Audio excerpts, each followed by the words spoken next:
Shalom Bapak Ibu Saudara yang dikasihi Tuhan. Selamat bertemu kembali dalam ibadah di Gereja Isa Al-Masih Maleer.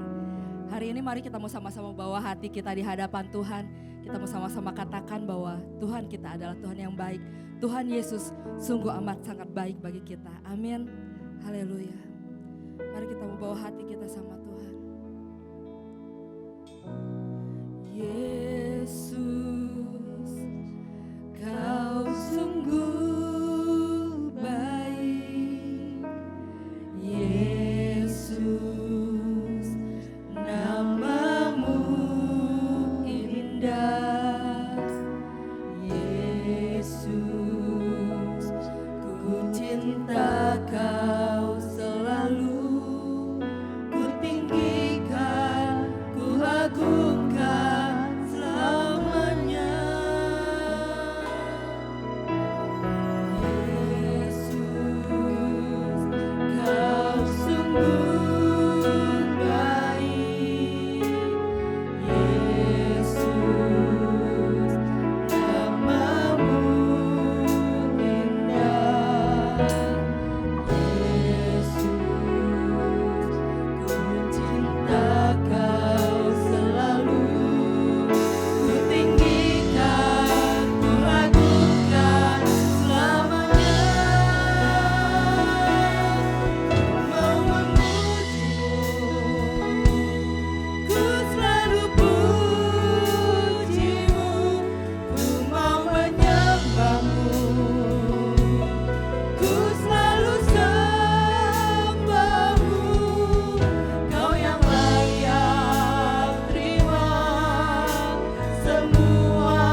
Semua pujian, kemuliaan hanya bagi Tuhan.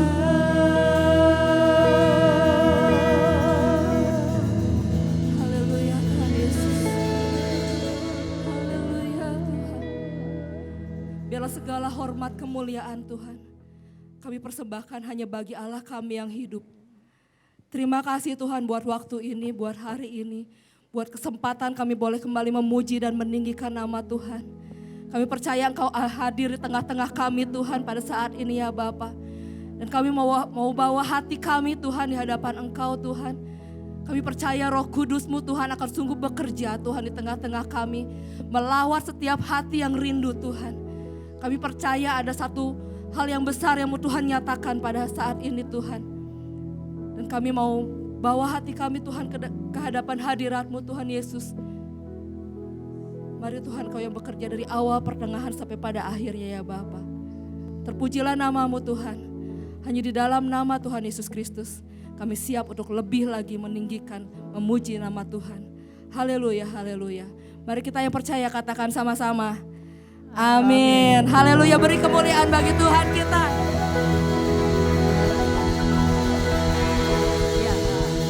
Siap memuji Tuhan lebih lagi saudara. Amin. Firman-Mu Tuhan, pelita bagi kakiku.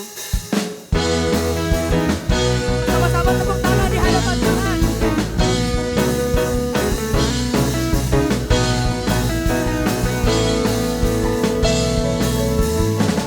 Firman-Mu Tuhan, pelita bagi kakiku.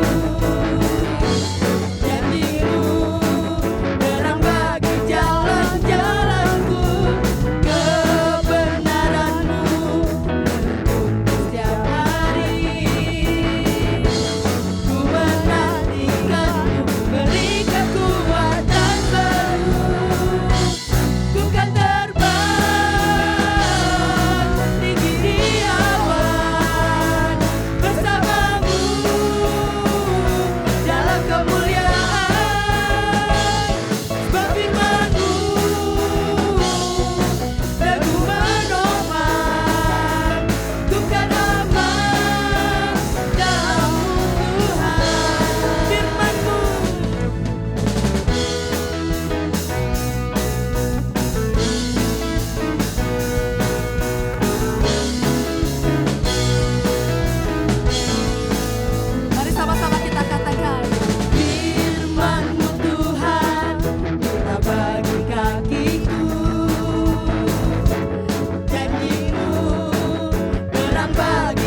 jalan-Mu melebihi jalan-jalan kami Tuhan.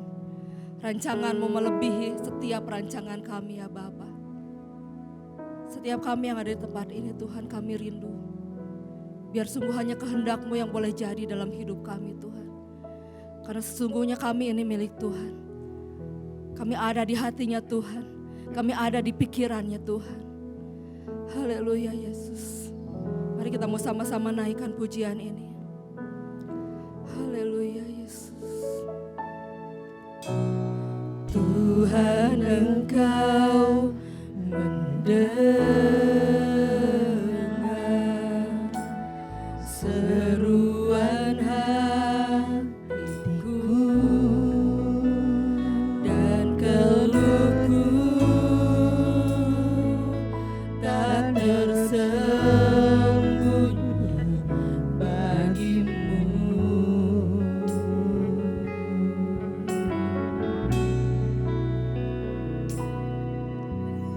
Dalam kesesakanku,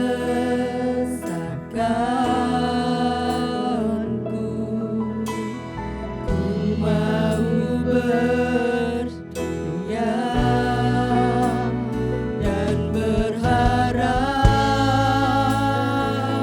padamu. Yesus, Kau sumber kekuatanku.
Kami bersyukur Tuhan buat saat ini, kalau kembali Tuhan masih memberikan kepada setiap kami kesempatan.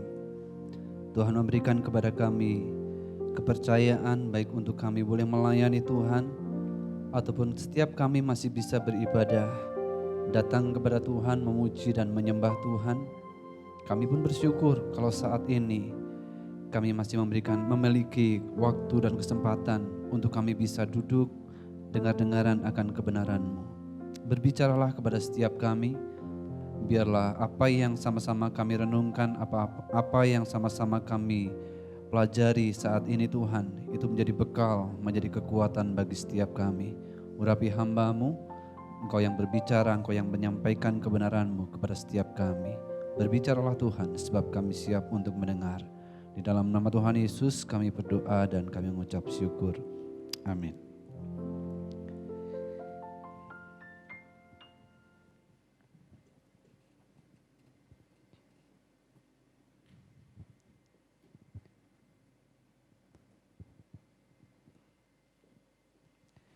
Iya. Kita bersyukur bahwa hari ini kita bisa kembali beribadah kepada Tuhan. Kita bisa sama-sama memuji dan menyembah Tuhan, dan bersyukur juga kalau saat ini kita masih memiliki kesempatan untuk kita bisa merenungkan sebagian daripada firman Tuhan. Nah, kalau Bapak Ibu masih ingat bahwa sepanjang bulan ini kita sementara belajar tentang satu tema, yaitu disappointed with God. Tentang rasa kecewa kepada Tuhan. Nah, kalau kita berbicara tentang rasa kecewa, saya percaya bahwa hampir setiap orang pernah mengalaminya. Ada orang yang mungkin kecewa terhadap dirinya sendiri, ada orang-orang yang kecewa terhadap orang-orang yang ada di sekitarnya, bahkan mungkin sekali ada orang-orang yang juga kecewa kepada Tuhan. Bahkan mungkin saja salah satu orang yang kecewa terhadap Tuhan, itu adalah kita. Nah, langsung saja saya rindu mengajak kita bersama-sama membuka dalam Yesaya pasal yang ke-55 ayat 8 dan ayat yang ke-9. Yesaya pasal yang ke-55 ayat 8 dan ayat yang ke-9. Firman Tuhan berkata begini. Sebab rancanganku bukanlah rancanganmu dan jalanmu bukanlah jalanku. Demikianlah firman Tuhan. Seperti tingginya langit dari bumi, demikianlah tingginya jalanku dari jalanmu dan rancanganku dari rancanganmu. Nah, Bapak Ibu, anak saya yang pertama, Aaron, dia tipe anak yang kalau dia punya sesuatu, dia punya kemauan, dia punya harapan, dia punya keinginan, maka dia itu tipe anak yang akan selalu menanyakannya.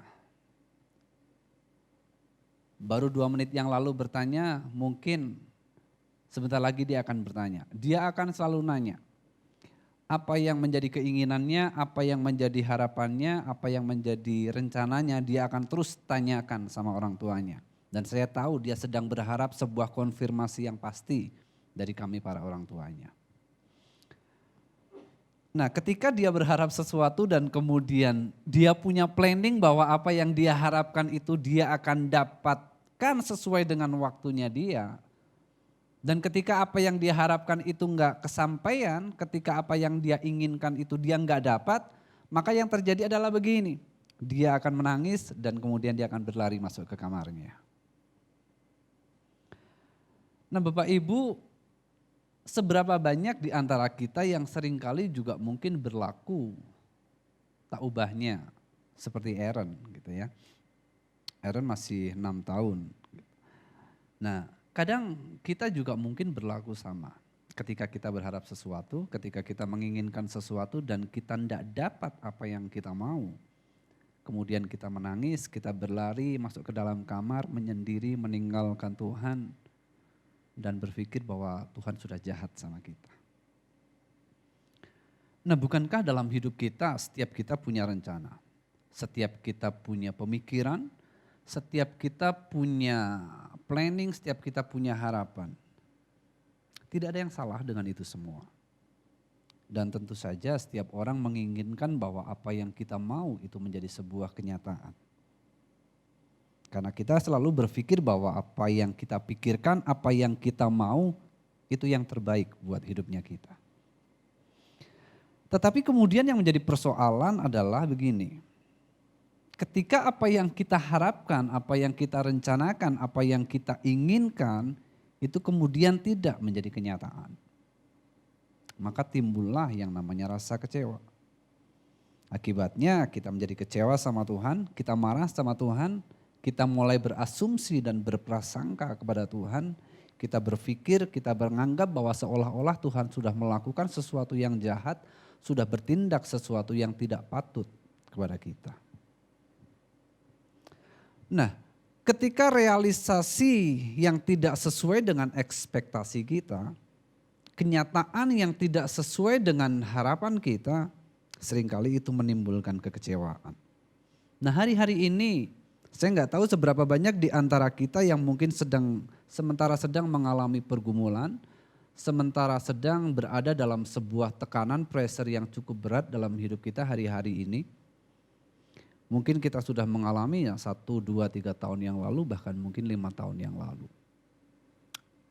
Dan pergumulan beratnya hidup kita, pergumulan kita, beban kita itu hari ini semakin bertambah dengan pandemi COVID-19 yang sampai hari ini tak kunjung selesai. Bahkan kita semua tak tahu kapan semua ini akan berakhir. Sampai hari ini banyak berita yang mengatakan soal vaksin, tapi sampai hari ini tidak pernah ada kejelasan bahwa vaksin itu telah ditemukan. Kita nggak pernah tahu kapan semua ini akan berakhir. Nah, mungkin kemudian kita berpikir begini, kalau kita tarik jauh ke belakang atau sedikit kita tarik mundur ke belakang, mungkin di akhir tahun lalu atau di awal tahun yang lalu, setiap kita sudah bikin planning, kita bikin program, kita bikin rencana yang kita mau buat di tahun ini. Tetapi dengan situasi yang terjadi dalam 3 bulan terakhir ini, kita melihat bahwa semuanya jadi berantakan. Semuanya jadi kacau. Apa yang kita planning, apa yang kita rencanakan, apa yang kita programkan, itu semuanya jadi kacau. Dalam banyak hal kita mengalami semuanya seolah-olah kemudian menjadi kacau. Dalam hidup kita punya mimpi yang besar, kita punya harapan yang besar. Dalam pergumulan kita punya keinginan bahwa Tuhan akan menolong dan menyelamatkan kita. Tapi faktanya mungkin hari ini kita merasa bahwa tangan Tuhan itu tetap tidak turun untuk menolong kita.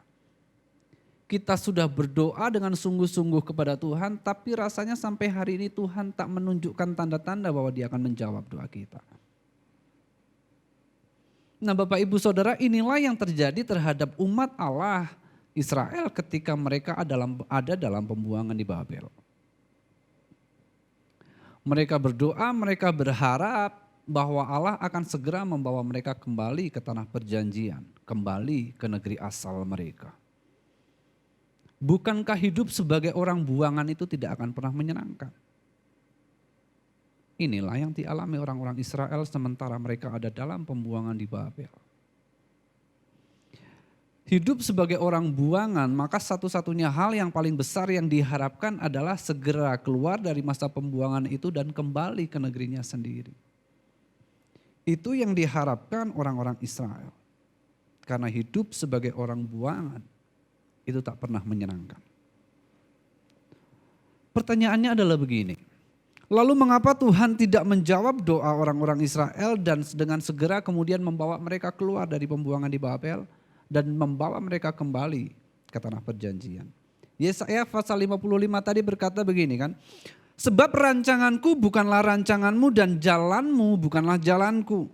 Seperti tingginya langit dari bumi, demikianlah tingginya rancanganku dari rancanganmu dan jalanmu dari jalanku.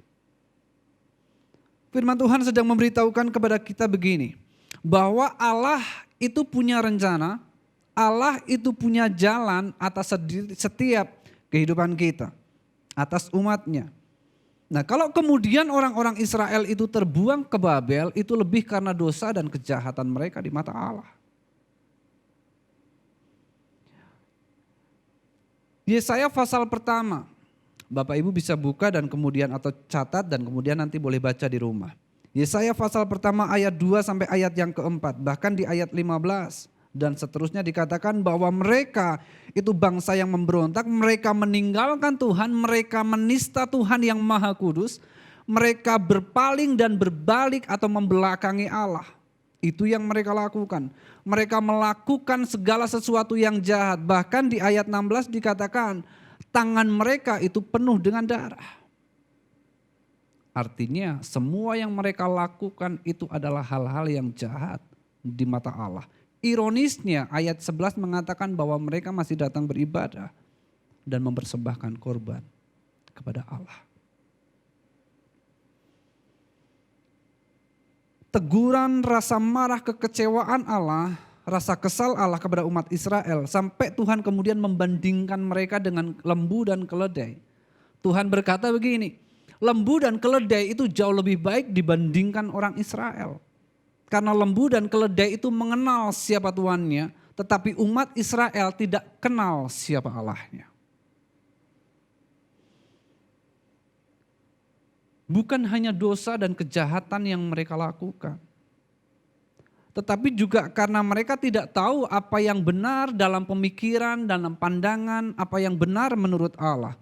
Karena yang mereka pakai adalah kebenaran menurut pemikiran mereka sendiri.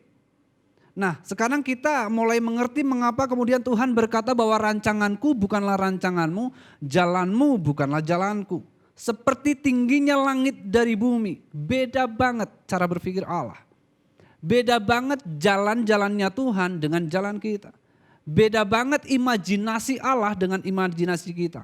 Beda banget pikiran Tuhan dengan pikiran kita. Seperti tingginya langit dari bumi.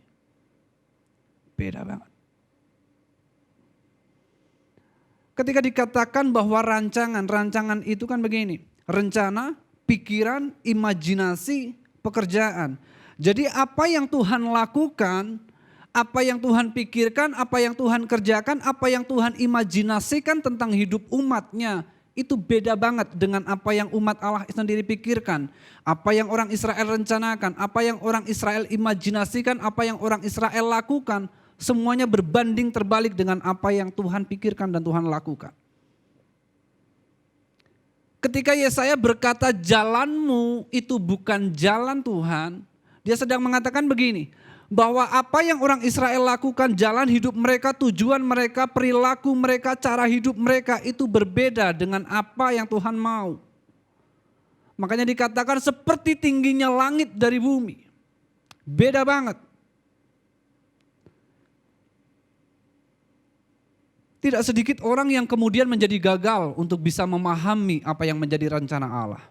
Ketidakmengertian, ketidakpahaman kita tentang rencana Tuhan buat hidup kita, kemauan kita yang hanya memakai kebenaran menurut pemikiran kita sendirilah yang kemudian membuat kita kecewa kepada Allah. Karena kita beranggapan bahwa semua yang kita pikirkan Tuhan tidak kabulkan. Kita berdoa kepada Tuhan, berharap Tuhan menolong kita, berharap Tuhan mengabulkan semua yang kita mau. Padahal doa bukan untuk mengubah Tuhan tentang ketetapannya. Tetapi doa adalah untuk membuat kita supaya kita bisa memahami apa yang menjadi kehendak Allah. Itu fungsi doa. Doa bukan membuat kita seharusnya dapat yang kita mau, tapi doa seharusnya membuat kita tahu apa yang Tuhan mau. Paradigma kita, kehendak kita, pikiran kita seringkali gagal untuk memahami itu. Makanya pantas kalau kemudian Alkitab berkata seperti tingginya langit dari bumi. Beda banget cara berpikir Allah dan cara berpikir kita.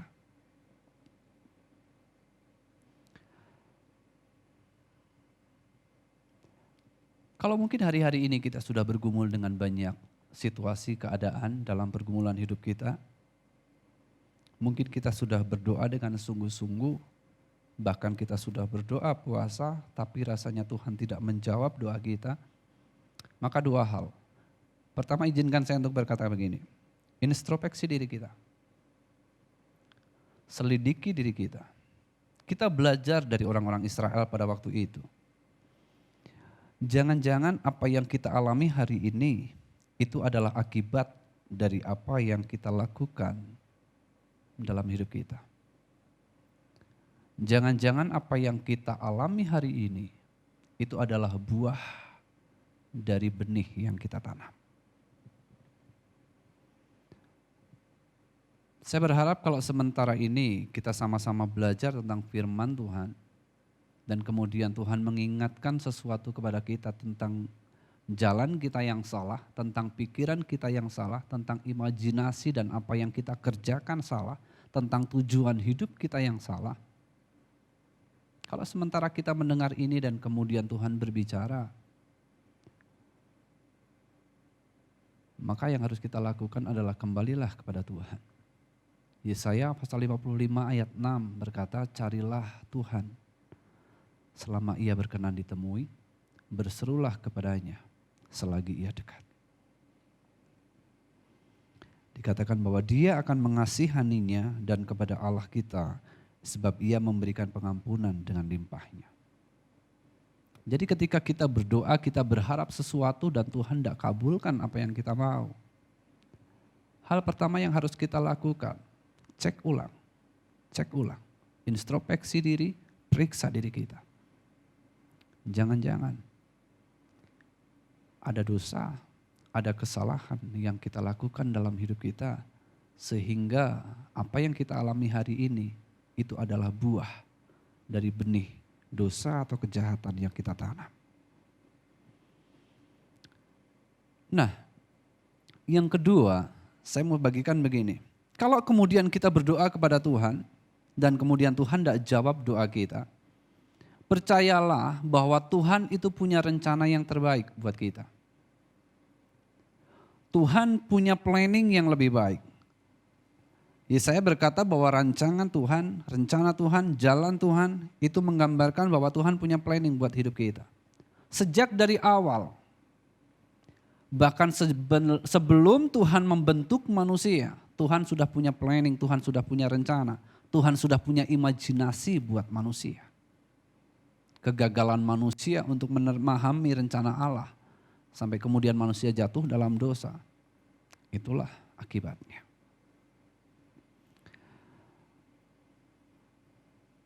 Kalau hari-hari ini mungkin kita juga sedang bergumul, maka percayalah Tuhan punya rencana, Tuhan punya tujuan di balik setiap pergumulan, di balik setiap tantangan yang sementara ini kita hadapi. Bapak Ibu cobalah pelajari isi Alkitab, maka kita akan menemukan ada banyak tokoh dalam Alkitab. Mereka yang hidup dalam rencana Allah, mereka mengalami banyak hal-hal yang tidak sesuai dengan ekspektasi dan harapan mereka. Orang yang menjalani hidupnya dalam tokoh-tokoh dalam Alkitab, mereka tidak pernah mudah. Tidak selalu apa yang menjadi planning, harapan dan kemauan mereka, itu yang mereka dapatkan. Yusuf, contoh yang kita semua tahu. Anak rumahan, anak mama, anak papa, dibuang ke sumur, dijual jadi budak, jadi pelayan di rumah Potifar, jadi narapidana. Semua itu proses yang Tuhan olah, Tuhan kerjakan dalam hidup Yusuf. Sampai kemudian Yusuf menjadi orang besar, orang nomor 2 di Mesir.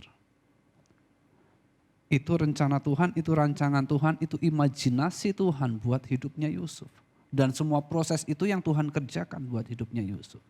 Ketika Yusuf menerima itu, memahami rencana Tuhan, dia tetap yakin dengan visi yang Tuhan kasih. Sampailah dia di titik menjadi orang nomor 2 di Mesir. Siapa lagi? Ayub. Di pasal yang pertama, ayat pertama, sudah jelas Alkitab bilang begini, Ayub itu orang yang saleh, 1. Dia orang yang takut akan Allah. 2, dia orang yang jujur. 3, 4, dia orang yang menjauhi kejahatan. Di bagian yang lain dikatakan begini, Ayub itu orang yang paling kaya di daerah timur. Dan kemudian dia bukan orang kaya yang sombong. Di bagian lain dikatakan begini, dia menjadi kaki bagi orang yang lumpuh. Dia menjadi mata bagi orang yang buta. Ayub di dalam kekayaannya, di dalam kelimpahannya akan hartanya, dia menjadi orang yang sangat peduli dengan kebutuhan dan keperluan orang-orang di sekitarnya. Dia menjadi kaki buat orang-orang yang lumpuh. Dia menjadi mata buat orang yang buta. Tetapi semua yang dialami Ayub itu membuat kita paham bahwa apa yang Tuhan kerjakan, apa yang menjadi rencana Tuhan buat hidupnya Ayub, itu sama sekali jauh berbeda dengan apa yang menjadi pikiran dan rencana Ayub sendiri. Tapi ada satu komitmen yang luar biasa, sampai kemudian Ayub berkata begini kan, dulu aku mengenal Tuhan itu hanya dari kata orang. Tapi sekarang aku melihat Tuhan, melihat itu muka dengan muka. Siapa lagi? Paulus. 2 Korintus pasal 12 berkata begini kan, justru di dalam kelemahanlah kuasa Allah itu menjadi sempurna. Orang yang melayani Tuhan luar biasa, mengalami penderitaan luar biasa, dia bekerja untuk pemberitaan Injil, tapi waktu dia sakit, dia mengalami sakit, Tuhan kasih duri di dalam dagingnya, dia punya sakit dan kemudian dia berdoa kepada Tuhan, Tuhan tidak kasih kesembuhan. Dia berseru berapa kali? 3 kali ditulis, itu menggambarkan kesempurnaan, bukan 3 kali Paulus berdoa, sudah terlalu sering dia berdoa, tapi Tuhan bilang, enggak Paulus, kasih karuniaku cukup buat kamu. Begitu juga dengan orang-orang Israel ketika Tuhan izinkan mereka dibuang untuk ke Babel, Tuhan punya rencana, Tuhan punya planning buat hidup mereka. Demikianlah seharusnya Tuhan punya rencana buat hidup kita. Hanya saja seringkali kita yang tidak paham, kita yang gagal paham untuk mengerti dan memahami rencana Allah. Sama seperti Aaron. Jadi ketika Aaron masuk dalam kamar dan kemudian dia menangis, saya masuk ke kamar juga dan kemudian saya tidak segera memeluk, saya hanya berdiri tidak jauh dari dia, kemudian saya hanya melihat dia. Kemudian ketika Aaron melihat saya, maka dia akan berdiri. Yang dia lakukan adalah selama ini dia berdiri, kemudian dia menangis dan dia peluk saya. Kemudian dia menangis di pelukan saya peluk erat. Kadang saya juga ikut nangis gitu ya. Kemudian setelah dia reda, baru saya kasih tahu. Aaron, kamu pengen ini kan? Iya. Bukan papa enggak mau, tapi papa mau kasih Aaron yang ini. Papa punya rencana begini. Dan setelah dia tahu bahwa papanya punya rencana yang jauh lebih baik, punya sesuatu yang jauh lebih baik dibandingkan yang dia harapkan, dia happy. Ketika kita paham apa yang menjadi rencana Tuhan, ketika kita tahu apa yang menjadi rencana Tuhan buat hidup kita, kita akan happy. Tapi kenapa kita kecewa? Kita tidak paham apa yang menjadi rencana Tuhan. Kenapa kita marah sama Tuhan? Kita tidak ngerti apa yang menjadi rencana Tuhan.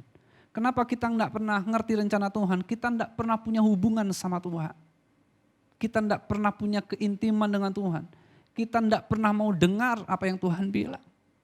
Kita nggak pernah mau mengerti apa yang Tuhan sampaikan. Kita hanya menganggap pemikiran kebenaran kita itu sebagai kebenaran yang paling hakiki. Salah.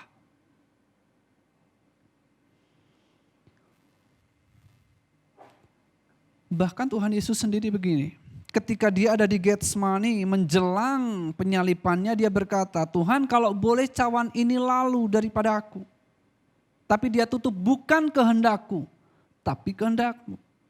Tidak ada yang salah ketika kita berdoa kepada Tuhan dan menyampaikan semua yang menjadi impian dan harapan kita. Tapi jangan pernah lupa, Allah itu tinggi, dia lebih mulia, dia lebih luhur, dia lebih bijaksana, dia lebih tahu dari apa yang kita pikirkan. Sehebat-hebatnya kita, sejeli-jelinya mata kita memandang, mata kita tidak pernah bisa memandang lebih dari 1 kilometer. Tapi Tuhan bisa memandang hidup kita sampai ujung jalan hidup kita.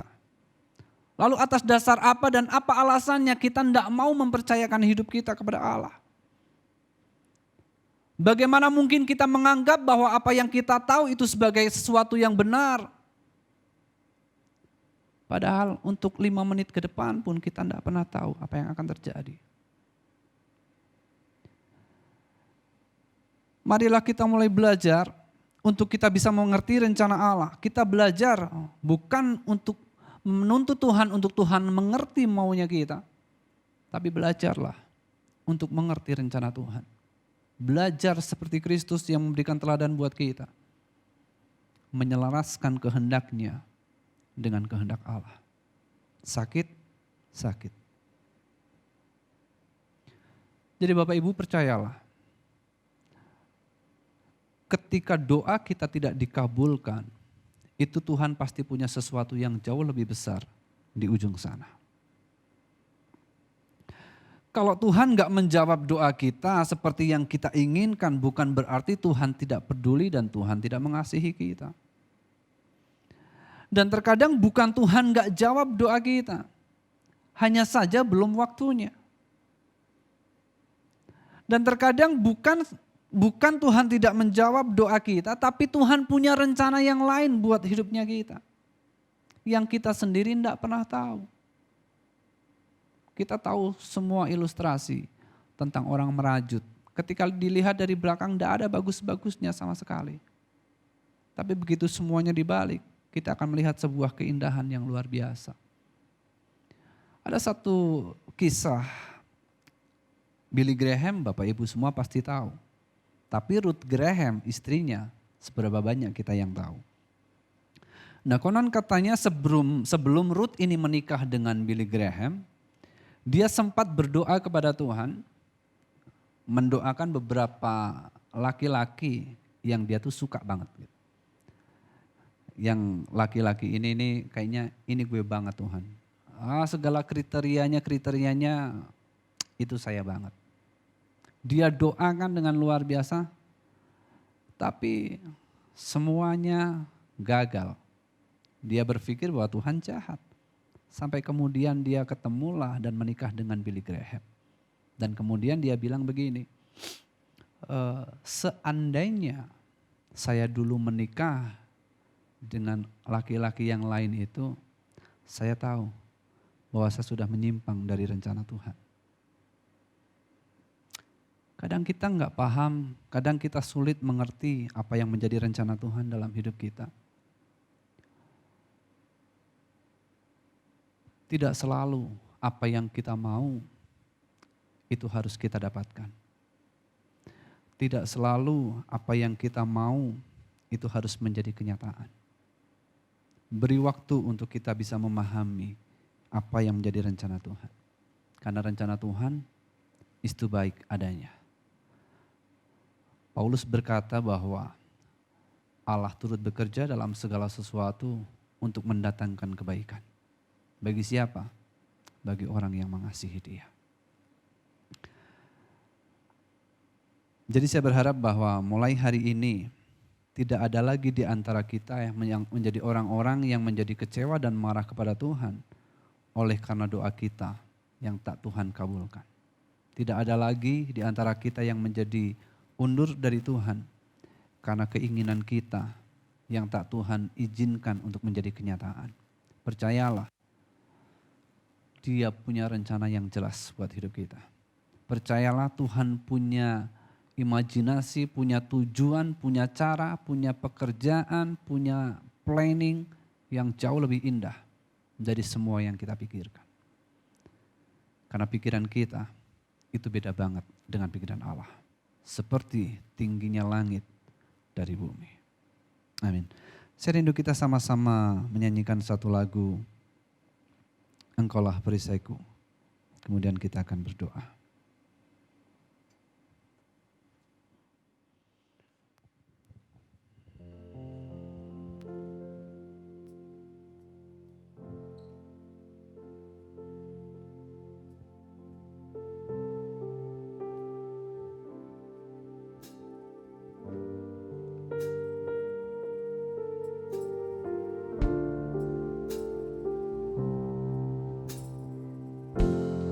Engkaulah perisaiku saat badai hidup menerpaku. Firman-Mu di dalam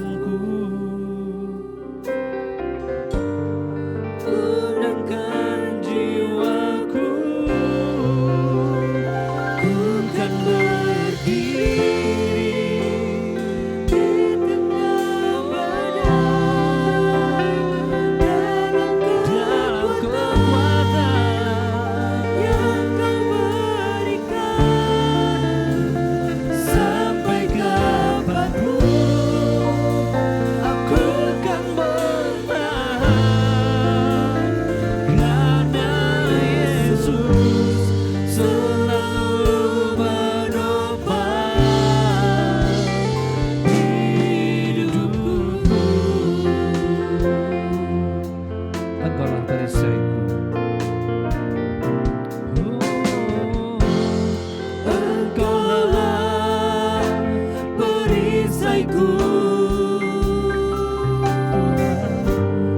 Saat badai hidup menerpaku, firman-Mu di dalamku, pulihkan jiwaku. Ku akan berdiri di tengah badai, kekuatan yang Kau berikan. Sampai kapanpun ku kan bertahan, karena Yesus selalu menopang. Ku kan berdiri di tengah badai, dalam kekuatan yang Kau berikan. Sampai kapanpun ku kan bertahan, karena Yesus selalu menopang hidupku.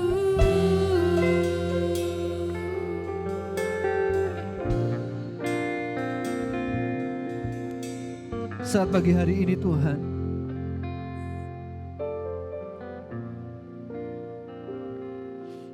kami datang kepada Tuhan.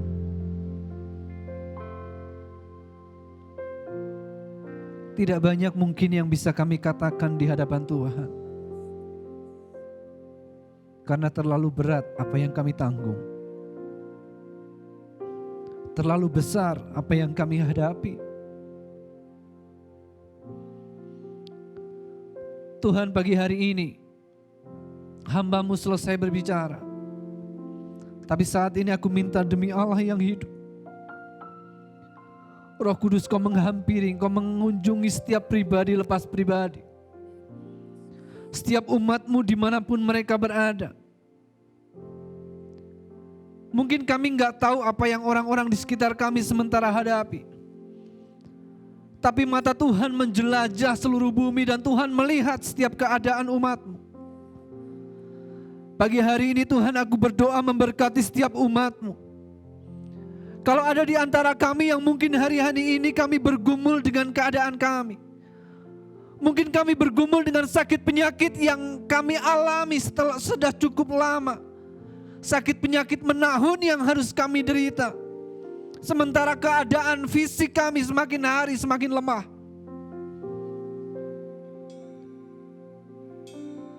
Seringkali hati kami menjadi kecewa dan marah kepada Tuhan. Di tengah situasi yang terjadi di tengah-tengah bangsa kami, bahkan dunia hari-hari ini, ada banyak orang yang harus kehilangan mata pencaharian. Ada orang-orang yang harus bekerja susah payah setiap hari untuk mencari sesuap nasi. Tuhan, demi Allah yang hidup, saat ini Kau bekerja, Kau menolong mereka. Kalau mungkin kami mulai marah dan kecewa kepada Tuhan, kalau mungkin kami mulai berpikir bahwa Tuhan bertindak tidak adil kepada kami, Tuhan, singkapkan rencana-Mu kepada kami. Tuhan, singkapkan tujuan dan maksud-Mu kepada kami. Buat kami mengerti dan buat kami memahami, supaya di tengah penderitaan kami, di tengah pergumulan kami, di tengah kesesakan kami bisa menemukan Tuhan. Kami bisa memahami, mengerti apa yang menjadi imajinasi Allah, apa yang menjadi tujuan, pikiran Tuhan, rencana Tuhan buat hidup kami. Buat kami, untuk kami bisa menerima apa yang Tuhan kerjakan dalam hidup kami. Tuhan, Kau memberkati umat-Mu.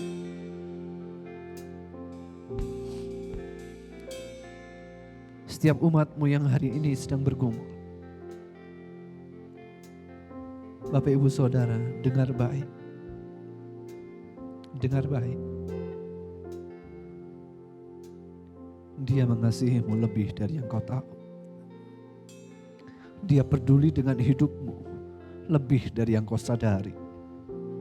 Dia memikirkan hidupmu, masa depan anak-anak jauh lebih dari yang kau usahakan dan kau kerjakan bagi mereka. Dia tahu semua jalan hidupmu. Dia tahu semua cerita hidup. Sampai di ujung jalan hidupmu, Dia tahu semuanya. Kalau engkau hari ini engkau marah, engkau kecewa kepada Tuhan, datang kepada Tuhan. Rendahkan dirimu. Mintalah belas kasih dan pengampunannya. Minta Tuhan menyingkapkan rencananya kepadamu. Karena percayalah, Dia punya rencana atas hidupmu. Dan semua rencananya itu adalah baik adanya. Kalau hari ini semua nampak tidak baik, bukan berarti Tuhan merencanakan yang tidak baik. Hanya saja ini belum waktunya. Sabarlah, kuatlah, tetap bergantung dan berserah kepada Tuhan. Maka di akhir cerita hidupmu engkau akan melihat, benar, Tuhan itu baik. Tuhan itu baik adanya. Terima kasih Tuhan buat semuanya. Hamba selesai berbicara, biarlah Tuhan yang terus berkata-kata kepada setiap kami semuanya. Bagimulah segala pujian, bagimulah segala hormat dan kemuliaan. Kami berdoa dan kami mengucap syukur. Amin. Baik Ibu Saudara, kita akan sama-sama menyimak pengumuman untuk kegiatan gereja kita sepanjang satu pekan ini.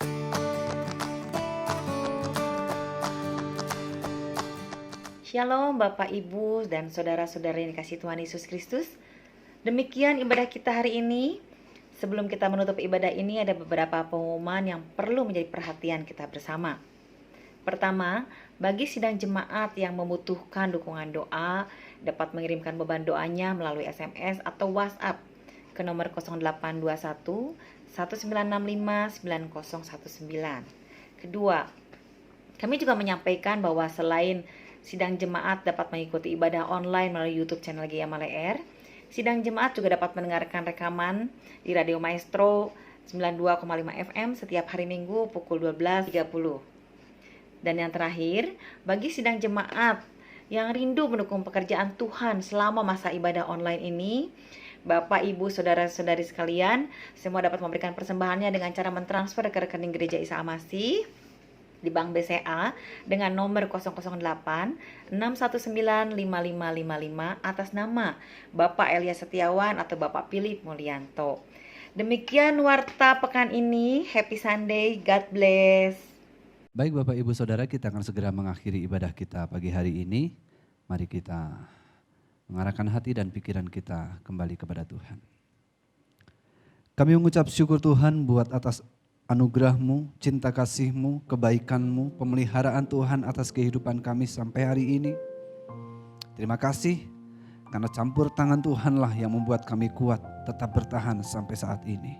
Karena kemurahan Tuhanlah yang membuat kami tetap sehat sampai hari ini. Semua itu berkat Tuhan dan kami sungguh bersyukur buat semua yang Tuhan kerjakan atas hidup kami. Itu sebabnya pagi hari ini kami berdoa memberkati bangsa kami.